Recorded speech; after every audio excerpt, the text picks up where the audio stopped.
Himala ah. Kaya ka mag-dinner ngayon. Mas masaya sana kumain kapag, alam mo yun, nagsasalita ka.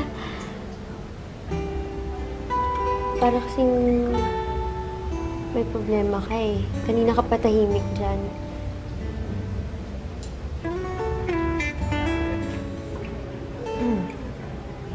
Psst.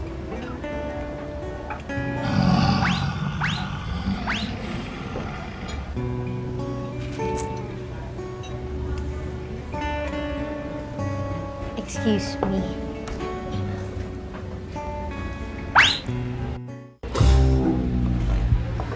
Ano yan? And he's back. Yan yung Yuan na gusto kong makausap. Ano ba nangyari sa'yo? Ba't ba parang tahimik mo eh? Si Papa kasi. Lagi na lang kami nag-aaway. Pero don't worry. Okay na ako.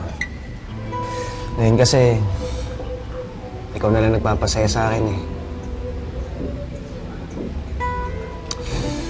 Grace, gusto pa lang tanong sa'yo. Ano yun? Pwede ba kita ligawan?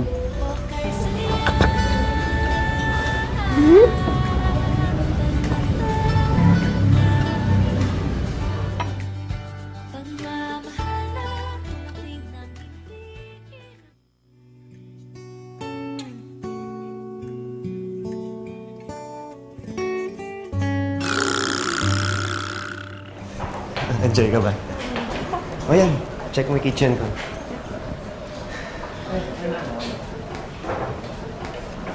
Akala ba liligawan mo si Grace? Ano bang problema mo? Ba't puporma pa na ibang babae? Ano ba nangyayari sa'yo?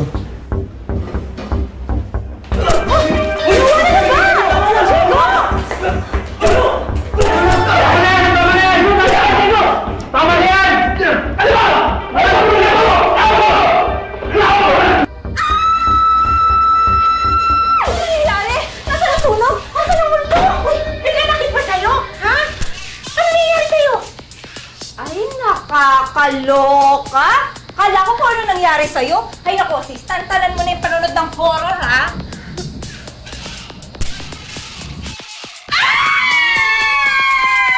Go, Django! Go, Django! Go, go, go, Django! Go, Yuan! Kaya mo yan. Kaya mo yan, Diego. Kaya mo yan. Ano ba kasi nangyayari sa dalawang to? Pag ganyan makipag-away ang mga lalaki, naku, iisa lang ang dahilan yan.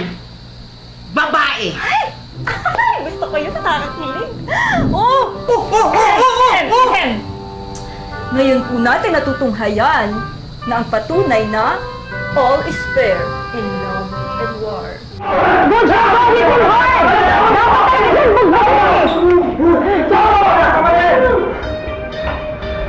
Para sa mga babaeng niloloko ni Yuan, don't worry, nakaganti na tayo sa kanya.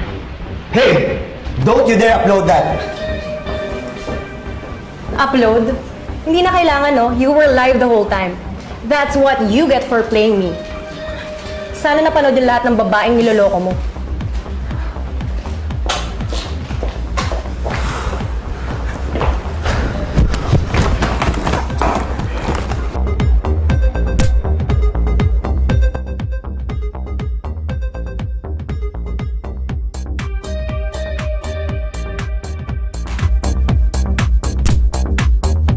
$9K plus views. Bilis naman. Napanood kaya ni Grace yan? Ano ba kasing problema mo? Lasing ka ba? Ikaw, anong problema mo? Siraulo ka ba? Ha? May Alicia ka na, may Charlotte ka pa, tapos nililigawan mo si Grace? Sabi ko na eh. May gusto kay Grace, ano? Hindi ko lang siya gusto, mahal ko siya.